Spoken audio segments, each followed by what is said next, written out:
જતા પદયાત્રી માટે ધાનેરા નેનાવા બોર્ડર પર ધાનેરા પોલીસનો સેવા કેમ્પ ધમધમી રહ્યો છે। ધાનેરા પોલીસ દ્વારા પવિત્ર શ્રાવણ માસમાં નેનાવા ચેકપોસ્ટ સેવા કેમ્પ શરૂ કરવામાં આવ્યો।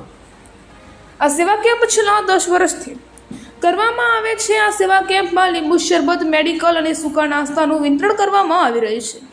સેવા કેમ્પની સાથે રસ્તામાં રાત દિવસ સઘન પેટ્રોલિંગ પણ કરવામાં આવી રહ્યું છે। રણુજા સુધી ભાદરવી બીચ સુધી મોટી સંખ્યામાં ભક્તો પેદલ યાત્રા કરી રહ્યા છે। હાલથી ધાનેરાથી અનેક જગ્યાએ અલગ અલગ કેમ્પો સેવા માટે ધમધમતા થયા છે।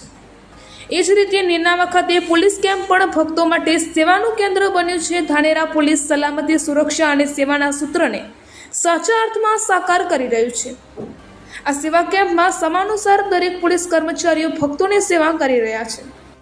ધાનેરા પોલીસ પરિવાર તરફથી નેનાવા ચેકપોસ્ટ ખાતે છેલ્લા 10 વર્ષથી સેવા કેમ્પનું આયોજન કરવામાં આવે છે, જેમાં લીંબુ શરબતનું એનું રાખી અને બધા પ્રવાસીઓને જે પદયાત્રીઓ એમને એનર્જી મળી રહે એના માટે લીંબુ શરબતનું આયોજન કરેલું હોય છે। અને સાથે સાથે ધાનેરાથી નેનાવા સુધી પીઆઈ શાહના દેખરેખ નીચે પેટ્રોલિંગ પદયાત્રીઓને અડગડતા ન પડે એના માટે પેટ્રોલિંગ પણ રાખેલું હોય છે।